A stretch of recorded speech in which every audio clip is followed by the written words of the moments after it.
تو ہمیں جو پاکستان کے ساتھ ڈائلاگ کی جو ہے کھڑکی ہمیشہ کھول کے رکھنی ہے، نیگوسیشنز کرنے ہیں، اس کے بغیر کوئی چارہ ہی نہیں ہے. نہ صرف مفتی صاحب، ایون واجپئی جی سے کہ آپ اپنے دوست بدل سکتے ہیں، ہمسائے نہیں بدل سکتے ہیں.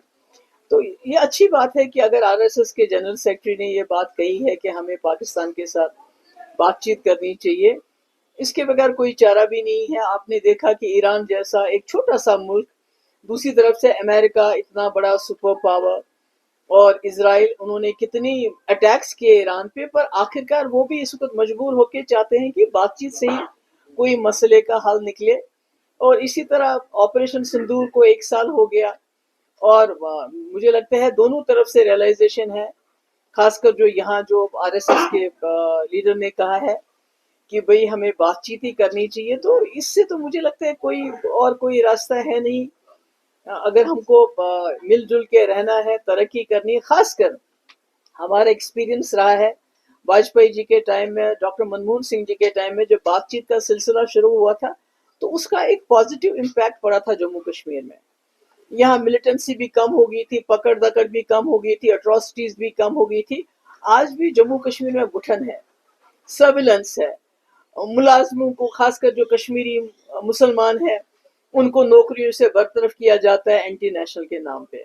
مکان بلڈوز کیے گئے اینٹی نیشنل کے نام پہ. ہمارے انسٹیٹیوشنز، ابھی سراج العلوم لیٹسٹ مثال ہے، ہمارے اسکولز، ان کو they are being shut down in the name of کہ جی anti national, there is something anti national about it.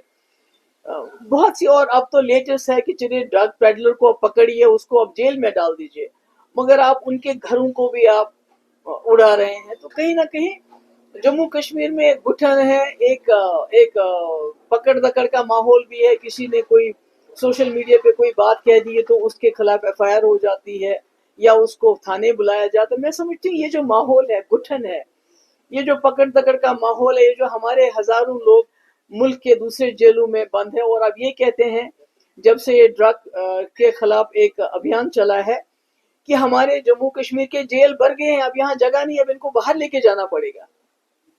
تو میں سمجھتی ہوں کہ یہ خالی ہر چیز کے لیے پکڑ دکڑ، جیل، سزا، U A P A, P S A, اس کے بغیر کچھ رکھا ہی نہیں ہے. تو مجھے امید ہے اگر دونوں ملکوں کے بیچ میں بات چیت ہوتی، جو کہ میں نے سنا ابھی کچھ دن پہلے رپورٹس بھی آئی تھی کہ 2-3 مہینے سے ہمارے جو ریٹائرڈ جنرلز ہیں، ریٹائرڈ ڈپلومیٹس ہیں، اور پاکستان کے جنرل اور ریٹائرڈ ڈپلومیٹس کے بیچ میں ایک بات چیت کا سلسلہ جو ہے دوسرے کنٹریز میں شروع ہو گیا ہے.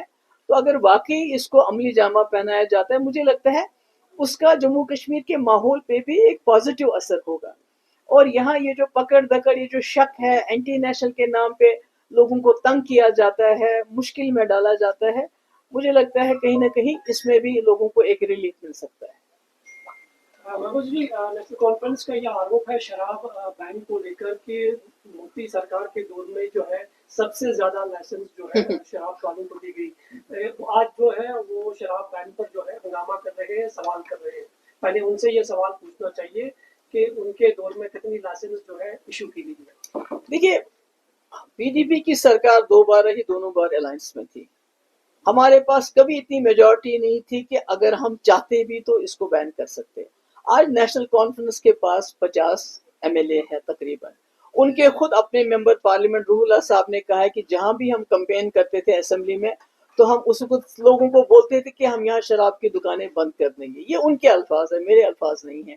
اگر ہمارے پاس میجورٹی ہوتی ان کی طرف تو شاید ہم نے کوئی نہ کوئی سٹیپ لیا ہوتا. دوسرا، فاروق صاحب نے کہا کہ شیخ صاحب کو بھی بتایا گیا تھا کہ آپ شراب بین کرو، انہوں نے کہا میں نہیں کر سکتا، مجھے ریونیو ملنا چاہیے.